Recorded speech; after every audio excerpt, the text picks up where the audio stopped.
तो आज हम बात करेंगे रेजोनेंस पे। अगर आप एक स्ट्रिंग ले, एक मेटालिक बॉब ले रहे हैं, उसको आप दो एंड पे फिक्स कर दें, जैसे कि अगर आप यहाँ पे येलो कलर के अंदर देख रहे हैं। अब हमारे पास फर्स्ट करें 5 पेंडुलम्स हैं, 4 पेंडुलम हमारे पास जो है ये लाइट ब्लू कलर के अंदर है, A B C D, और एक हमारे पास रेड कलर के अंदर। पेंडुलम बेसिकली आप जब भी किसी सपोर्ट के साथ एक रस्सी बांधेंगे और दूसरे एंड पे उसको लटका देंगे किसी वजन के साथ, तो वो एक पेंडुलम बन जाता है।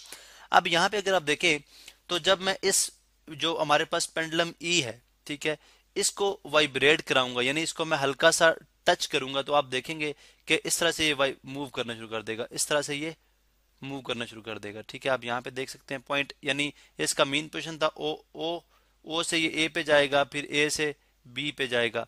ठीक है, अब ये जो इसकी मोशन है, ये अब तमाम पेंडुलम्स के अंदर ये ट्रांसफर होगी। कहाँ से, किससे ट्रांसफर होगी? इस स्ट्रिंग से, ये जो सॉरी इस मेटालिक रॉड से ट्रांसफर होती हुई ये चारों पेंडुलम्स को मूव वाइब्रेट करना शुरू कर, यानी चारों पेंडुलम मूव करना शुरू कर देंगे।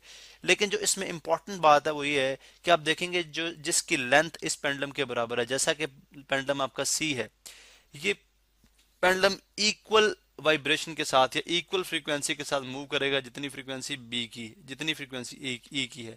आप फर्ज करें जब हमने इसको हल्का सा वाइब्रेट किया, तो जिस फ्रीक्वेंसी के साथ ये मूव किया, इसकी नेचुरल फ्रीक्वेंसी कहलाती है, यानी ये इसकी नेचुरल फ्रीक्वेंसी है।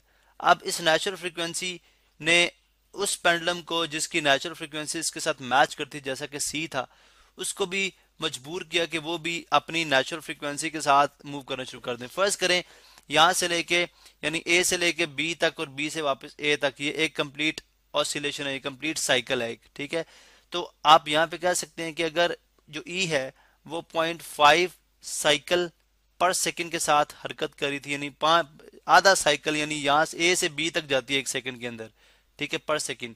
तो जो सी है वो भी वाइब्रेट करते वक्त 1 सेकंड लेगी ए से बी तक जाने में। इसका एम्पलीट्यूड, यानी ए से ओ से लेके ए तक का जो डिस्टेंस है एम्पलीट्यूड कहलाता है, तो इन दोनों का बराबर होगा।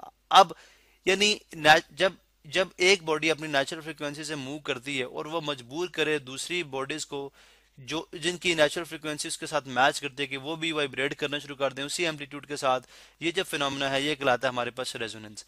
अब हम देखते हैं, इसको डिटेल में स्टडी करते हैं कि ऐसा क्यों है। अब आप जानते हैं कि जो टाइम पीरियड है वो डिपेंडेंट है किसके ऊपर?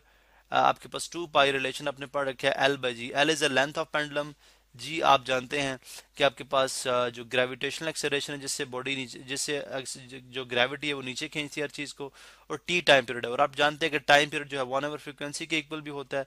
तो मालूम हुआ जी कि अगर मैं टी की जगह 1 ओवर एफ लिख दूं, 1 ओवर एफ इक्वल्स आ जाएगा, ये बन जाएगा हमारे पास 2 pi square root L by G. अब अगर मैं एफ को ऊपर ले जाऊं, एफ बाई 1 कर दूं, ये रेसिप्रोकेट कर दूं, तो ये भी रेसिप्रोकेट हो जाएगी, तो ये बन जाएगा एफ इज इक्वल टू 2 पाई का रेसिप्रोकेट 1/2 पाई। और अगर मैं इसको रेसिप्रोकेट करूं तो ये एल बाई जी की बजाय क्या हो जाएगा? जी बाई एल। ठीक है, अब यहाँ पे देखिए तो फ्रीक्वेंसी डिपेंडेंट है लेंथ पे। इसका मतलब है जिनकी लेंथ आपस में बराबर होंगी उनकी फ्रीक्वेंसी भी आपस में बराबर होगी। इसी वजह से जो सी है इसकी फ्रीक्वेंसी जो है वो इसके साथ मैच कर गई, क्योंकि इन दोनों की नेचुरल फ्रीक्वेंसी आपस में बराबर थी। अब हम देखते हैं, इसको डिटेल में स्टडी करते हैं कि ऐसा क्यों होता है। आप देख सकते हैं, आप फर्ज करें हमारे पास बहुत ज्यादा पेंडुलम्स है। अगर हमारे पास पेंडुलम की तादाद 1 कर दी जाए, फर्ज करें हमारे पास सिंपल एक पेंडुलम है। अब हम इसको दो तरह से मूव कराएंगे। ठीक है, ये हमने फिक्स सपोर्ट थी, बल्कि फिक्स सपोर्ट का हम साइन ऊपर शो करते हैं। ये हमारे पास एक फिक्स सपोर्ट थी। अब आप क्या करें कि इस फिक्स सपोर्ट की वजह से आपने एक पेंडुलम लिया और इसको आपने जो है वो हल्का सा जो है वो हिट किया, तो इसने यानी पॉइंट ओ से ए पे गया, ए से दोबारा बी पे, यानी ओ से ए से वापस ओ, और ए ओ से दोबारा बी की तरफ। तो इसने इस तरह से मूव करना शुरू कर दिया। ये इसकी क्या कहलाती है? Natural frequency. अब आप ऐसे करें, अब आप यानी इससे जो ऑसिलेशंस प्रोड्यूस होंगी, जो साइकिल्स होंगे जिनको हम ऑसिलेशंस भी कहते हैं, वो कहलाएगी नेचुरल ऑसिलेशंस। उनको हम नेचुरल ऑसिलेशन, क्योंकि नेचुरल फ्रीक्वेंसी की वजह से प्रोड्यूस हो रही हैं, तो नेचुरल ऑसिलेशंस कहलाती हैं। ठीक है, इसी तरह से अब आप देखें कि जो इसके अंदर नेचुरल ऑसिलेशंस प्रोड्यूस हो रही हैं, अब आपने क्या किया कि अब आपने बॉब को हाथ में पकड़ लिया और अब आप हाथ में पकड़ के आप इसको ए और बी तक मूव करा रहे हैं। अब इसकी फ्रीक्वेंसी यानी 1 सेकंड में कितने अपने साइकिल कंप्लीट करती है वो आपके हाथ पे डिपेंड करती है। अगर आप हाथ को तेजी के साथ मूव करेंगे तो फ्रीक्वेंसी ज्यादा होगी, अगर हाथ आस्था से मूव करेंगे तो इसकी जो है वो ऑसिलेशन जो है नहीं, इसकी फ्रीक्वेंसी कम होगी। आप फर्ज करें जो आपकी फर्स्ट केस में नेचुरल फ्रीक्वेंसी बन रही थी, ये हमारा इक्विलिब्रियम पोजीशन है, ये ओ पे थी बॉडी आपकी, यहाँ पे हम इससे शो करते हैं कि हमारी बॉडी ओ पे थी।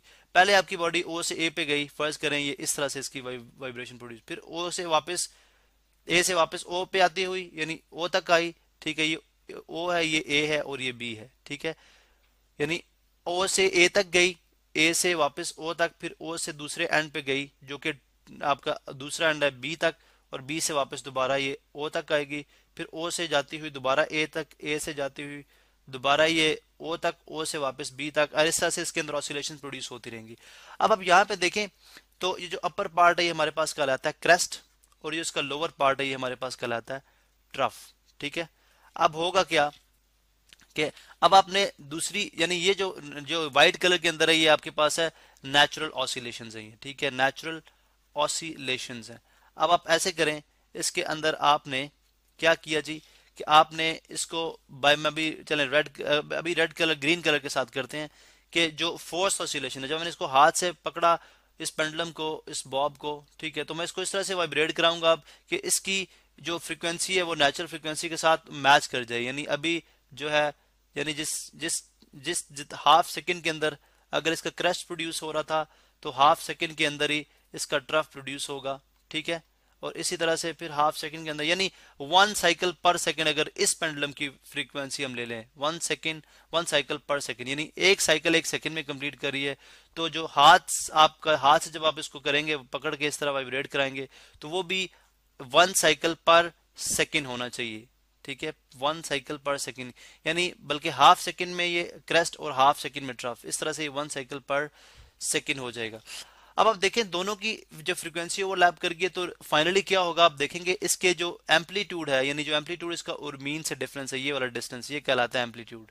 यहाँ से मीन से जो इसका डिफरेंस है ये जो कि मीन या ओरिजिनल पोजीशन इसकी वो है, आप देखेंगे ये बढ़ जाएगी, यानी ये अब यहाँ पे जाएगा, फिर इस तरह से, फिर इसी तरह से ये यहाँ पे आएगा, फिर इसी तरह से इसके जो एम्पलीट्यूड है उसमें एडिशन हो जाएगा। ये क्यों होगा? Because of resonance. क्योंकि आप देखेंगे, आप इसीलिए देखते हैं कि जब आप इस बॉडी को वाइब्रेट करा रहे हो, आप यहाँ से अगर आप पफिंग करते हैं यानी इसको आप फूंक मारेंगे, यहाँ पे अपना फेस रखेंगे, होंठ रखेंगे, जैसे यहाँ से वापस जाने लगे आप इसको फूंक मारते तो अब ये जाते हुए पॉइंट बी के बजाय बी प्राइम तक जाएगा, यानी इसके जो एम्पलीट्यूड है उसमें क्या हो जाएगा?